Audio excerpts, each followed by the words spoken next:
और चलिए खबरों की शुरुआत करते हैं हम खबर से। कोटपूतली में इटली का जोहड़ क्षेत्र के लिए कोढ़ का खाज बना हुआ है। आज भी एक स्कूल वैन पानी में फंस गई जिसमें छोटे छोटे बच्चे सवार थे। वैन में फंसे बच्चे रोते बिलखते नजर आए। हालांकि काफी देर बाद ट्रैक्टर की मदद से वैन को बाहर निकाल लिया गया, लेकिन इस दौरान बड़ा हादसा भी हो सकता था।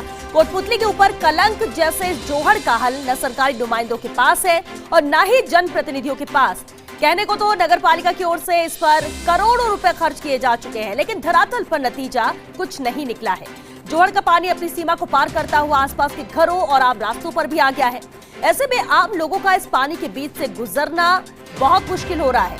इतना ही नहीं, इस पानी में डूबने से कई मौतें भी हो चुकी है, लेकिन सबक किसी ने अब तक नहीं लिया।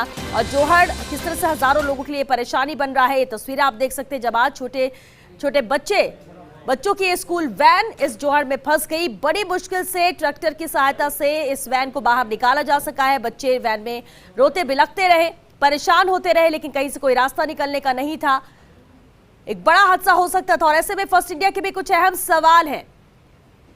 आखिर क्यों ध्यान नहीं दे रहा है प्रशासन? क्योंकि ये पहली बार नहीं हुआ। इस जोहड़ की वजह से कई बार कई लोगों की मौतें हो चुकी हैं, कई लोग मुसीबत में फंस चुके हैं, कई लोगों की जान जाते जाते बची है, किसी तरह निकाला गया और आज स्कूली वैन यहां पर फंसती है। लेकिन सवाल यही कि आखिर क्यों प्रशासन इस ओर ध्यान नहीं दे रहा है? क्या बड़े हादसे का इंतजार कर रहे हैं जिम्मेदार, जो अब तक इस पर कोई कार्रवाई नहीं की गई है, इसका समाधान नहीं निकाला गया? क्यों शिकायतों पर नहीं हो रही है कार्रवाई? क्या आंखों पर पट्टी डालकर अफसर सो गए हैं जो इन्हें इस तरह की तस्वीरें नजर नहीं आती? क्या नेताओं को सिर्फ अपने वोटों से सरोकार है? उस वक्त वादे लाख किए जाते हैं, लेकिन इसके बाद इस तरह की समस्याओं से दो चार आमजन होता रहता है। आखिर कौन करेगा इस परेशानी का हल? ये बेहद अहम सवाल है, क्योंकि जिम्मेदार सो रहे हैं, अधिकारियों की आंखें बंद हैं, कोई इस तस्वीर को देखना नहीं चाहता है। शिकायतें बार बार इसे लेकर की जा चुकी है, लेकिन इसके बावजूद भी अब तक समाधान नहीं, कोई हल नहीं। कहने को तो नगर पालिका ने करोड़ों रुपए इस पर खर्च कर दिए हैं, लेकिन समस्या जस की तस जमीन पर बनी हुई है।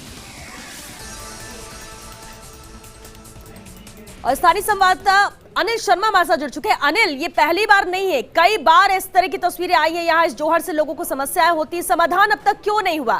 क्या शिकायतें नहीं गई हैं? और आज तो छोटे छोटे बच्चे फंस गए इसमें।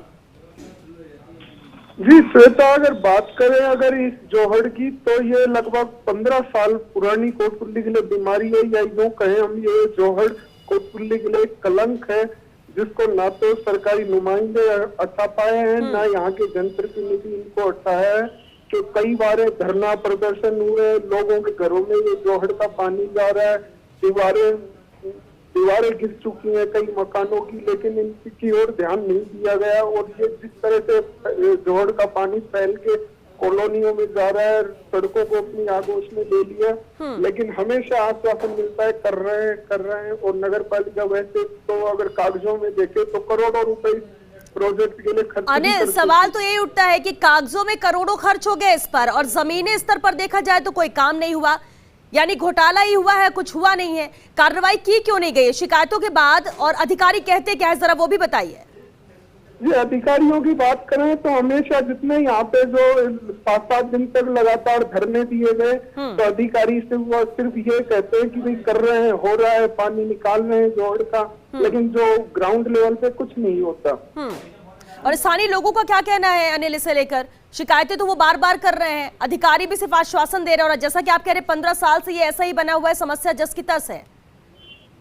जी, लोगों की बात करें तो एक तरह से उनका मनोबल टूट चुका है। वो जैसे बिल्कुल धरना प्रदर्शन कर चुके, शिकायतें कर चुके, अधिकारियों से मिल चुके, जनप्रतिनिधियों से मिल चुके, लेकिन कोई कार्रवाई न होके वो वापस थक हार के अपने घर बैठ चुके हैं। चलिए, शुक्रिया अनिल इस पूरी जानकारी के लिए। लेकिन देखना होगा कि 15 साल से जो समस्या 10 की 10 बनी है, नगर पालिका के हिसाब से कागजों में करोड़ों खर्च हो चुके हैं, तो क्या वाकई जमीनी स्तर पर इस समस्या को हटाया जाता है, या भी यहाँ के लोगों को और इसी तरह से इस परेशानी को झेलना होगा?